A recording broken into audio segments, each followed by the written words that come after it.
사이다 무비튼. 내 이름은 하아린. 대학 졸업 후 신문사에 들어와서 일한 지 2년이 지났다. 나는 대학 때부터 사귀던 남친이 있는데 남친 왕진상은 거칠애가 심하고 생각 없이 일을 저지르는 편이라 나를 힘들게 했다. 사남매 중 장녀인 나는 누굴 돌보고 챙기는 걸 잘하는 편이라 철없는 남친을 내버려두지 못하고 일이 있을 때마다 챙겨준 게 결과적으로 독이 된 건지 문제가 생기면 바로 나를 찾는 버릇이 생기고 말았다. 나한테 의존적이던 남친이 실은 나를 배신하고 있었다는 걸 알게 된 건 이미 사귄 지 4년이나 지나서였다.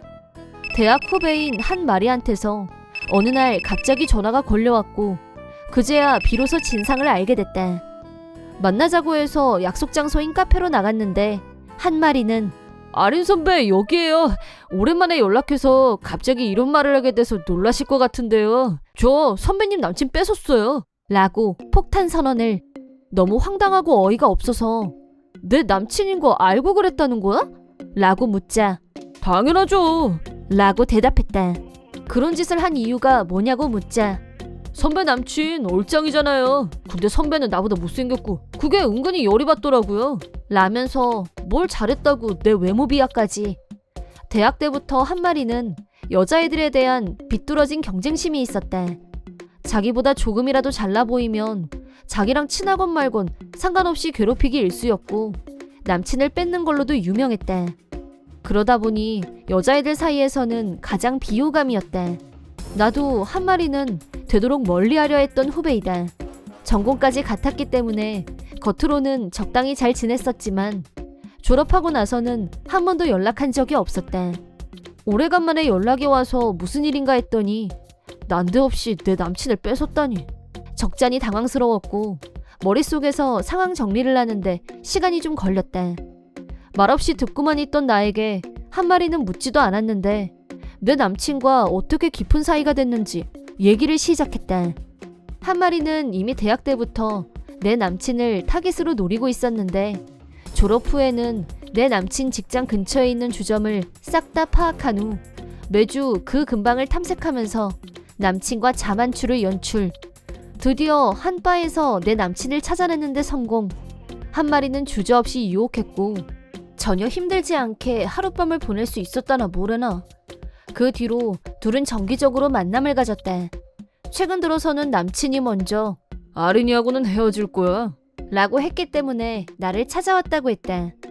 나는 카페에서 뛰쳐나와서 곧바로 남친한테 연락했다. 할 말이 있으니 나오라고 말이다. 한 마리한테서 연락이 왔었다고 말하자 남친은 급 당황한 얼굴로 뭐래? 난 모르겠는데? 라면서 오리발을 내밀었다. 그럼 한 마리 불러서 삼자대면 할까? 라고 세게 나오자 남친은 그제야 미안 잠깐 실수한 거야 라고 바람 피운 걸 인정했다. 남친은 걔랑은 앞으로 절대 안 만날게. 한 번만 용서해줘 라고 고개를 숙였지만 나는 이미 헤어질 결심을 마친 후였다.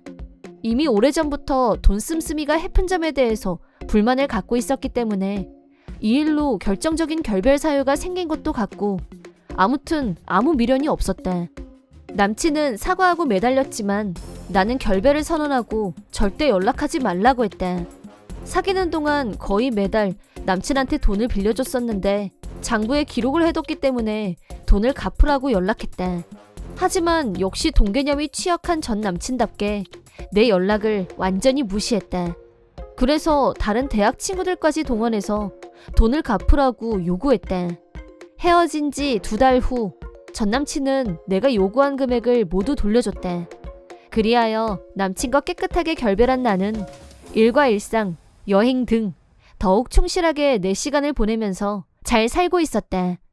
그러던 어느 날 뜬금없이 한 마리한테서 연락이 왔다. 한 마리는 잔뜩 들뜬 목소리로 우리 결혼하기로 했어요 라면서 신나서 자랑을 했다. 어이도 없고 반갑지도 않아서 잘 됐네 라고 해줬다. 그러더니 우리 조만간 결혼식 성대하게 올리기로 했으니까 선배도 꼭 와요? 전 남친하고 후배 결혼식이니까 축의금은 양쪽으로 부탁해요 라고 했다. 그 인간이 무슨 돈으로? 내 빚 갚느라 빈털터리일 텐데. 결혼 자금으로 모아둔 돈이 있을지 상당히 의심스러웠지만 내가 아무리 바른 말을 한들 한 마리 귀에는 질투로 들릴 게 뻔했고 아무 말도 안 하고 그냥 전화를 끊었대. 당장 결혼할 것처럼 떠들던 한 마리한테서 아무 연락도 없었고 그렇게 2달 정도가 지났대. 한동안 잊고 있던 한 마리한테서 다시 연락이 왔길래 이번엔 그냥 무시했대. 그랬더니 한 마리가 직접 집으로 찾아왔대. 초인종이 울리길래 나가봤더니 한 마리가 우리 오늘 혼인신고하기로 했고요. 진상 오빠가 서류 접수하러 갔단 말 하러 왔어요. 방금 전에 다른 선배들한테도 다 연락했는데 다들 축하한다고 난리예요. 라고 혼자 신나서 떠들길래 그런 데는 같이 가야지 왜 혼자 보내? 라고 묻자 진상 오빠가 비도 오고 하니까 혼자 갔다 올 테니까 기다리라고 그러면서 너무 자상해. 라면서 좋아했대. 뭔가 쎄한 느낌이 들면서 한 가지 궁금했던 일에 대해서 물어봤대. 돈은 다 갚았대? 라고 묻자 한 마리는 그게 무슨 소리예요? 라고 반문. 진상이 걔 결혼할 돈은 있는 거 맞아? 니네 결혼식 비용은 어떻게 준비했어? 라고 다시 묻자 별게 다 궁금하네. 돈 없이 결혼을 어떻게 해요? 결혼식 비용 결제한다고 해서 내 돈도 입금해줬거든요. 며칠 있으면 초대장도 나와요. 라고 한 마리는 천하태평. 헉! 그래서 얼마를 진상이한테 줬는데? 라고 물었더니 2천만 원이요. 라고 대답했다. 그 순간 나는 왕진상이 돈을 들고 튀었다고 확신했다. 실은 왕진상은 대학 때 이미 마이너스 통장을 만들었는데 아직도 대출금을 갚지 않고 있었대. 내 기억으로는 그게 딱 2천만 원이었다. 내가 선의로 한 마리한테 그 얘기를 해주자 그럼 진상 오빠가 나한테 사기라도 쳤단 거예요? 우리 오빠 그런 사람 아니거든? 라면서 내 말을 믿지 않았다. 나도 포기하고 그럼 집에 가서 왕진상이 오는지 기다리면 되겠네. 라고 하고 현관문을 닫아버렸대. 그러자 한 마리는 계속 초인종을 누르면서 그냥 들어가면 어떡해? 자세하게 얘기를 해줘야지. 라고 뒷북을 쳤지만 더 이상은 끼어들고 싶지 않았대. 1시간 후 또 누가 찾아와서 문을 쾅쾅 두드리길래 어쩔 수 없이 나가봤더니 방금 전하고 완전히 다른 태도로 몇 번이나 전화를 했는데 진상이 오빠가 전화를 안 받아요. 라며 울먹였대. 나도 모르게 그럼 그렇지. 라고 하자 빚이 있다는 말을 왜 더 빨리 안 해줬어요? 알았으면 나도 내 돈을 안 줬을 거 아니야. 라면서 마치 내 탓이라는 듯이 나한테 짜증을 냈대. 왕진상은 네가 뺏어갔잖아. 라고 쏘아주자 한 마리도 입이 쏙 들어갔대. 그러다 울상이 돼서 이대로 도망가 버리면 어쩌죠?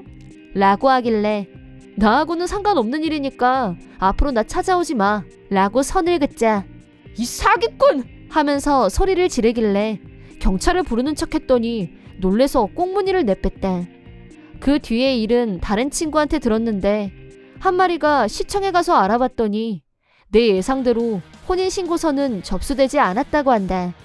비로소 자기가 속았다는 걸 알고 현타가 온 한 마리는 세상이 망한 것처럼 울었대. 왕진상은 그날부터 연락이 두절됐고 한 마리는 울면서 친구들한테 결혼식이 취소된 사실을 알렸대. 왕진상한테 돈을 몽땅 털린 한 마리는 경제적으로 힘들어졌고 점점 사람들한테서도 멀어지기 시작했대. 소식을 끊고 잠적한 지 6개월 만에 왕진상이 회사 앞으로 나를 찾아왔대. 나 돈 좀 꿔줘. 라며 뻔뻔하게 말했대. 한 마리한테서 결혼 사기치고 2천만 원 뜯어내서 대출금이라도 갚은 줄 알았는데 나한테 또 돈을 빌려달라니 너무 한심해서 말이 안 나왔대. 내가 너한테 꿔줄 돈 없어. 꿈도 꾸지 말고 다시 내 앞에 나타나지 마. 라고 하자 열받은 표정으로 그냥 돌아갔대. 깜놀한 건 나한테 외면당한 후 왕진상은 한 마리를 찾아갔고 두 사람이 다시 화해를 했다는 사실. 하지만 빚이 잔뜩인 왕진상을 먹여 살리면서 빚도 갚아야 할 처지가 되자 한 마리는 180도 달라졌대. 왕진상을 개무시하는 건 기본, 막말을 퍼붓는 건 일상. 도저히 못 참겠다 싶으면 왕진상은 집을 나갔다가 돈 떨어지고 갈 곳 없으면 다시 한 마리한테 돌아오기를 반복한다고.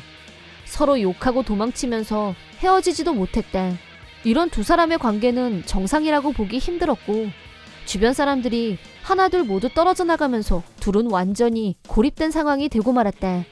나는 왕진상과 헤어진 지 2년 후 새 남친이 생겼고 최근 남친과 동거를 하기로 했다. 돈 씀씀이가 무절제한 남자와는 절대 사귀지 않기로 결심했던 나는 왕진상 덕분에 남자 보는 눈이 조금 생긴 것도 같다. 현 남친은 경제관념도 확실하고 직장도 성실하게 다니는 바른 생활맨. 더 이상 남친 때문에 속 썩는 일은 없을 거라고 믿는다. 한편 내 주변 친구들도 왕진상 한 마리와는 모두 연락을 끊었다. 대신 우리끼리는 정기적으로 만나서 술자리를 갖고 있다. 나만 그런 게 아니라 다들 두 사람을 불편해했고 연락을 끊고 나서 오히려 우리끼리 잘 뭉치게 됐다. 화근 덩어리였던 두 사람이 사라진 지금 진짜 신뢰할 수 있는 사람들과 좋은 만남을 계속해 나가고 싶다는 생각뿐이다. 이번 영상은 어떠셨나요? 재밌게 보셨다면 구독, 좋아요에 댓글까지 달아주시면 감사하겠습니다. 그럼 다음 영상에서 만나요.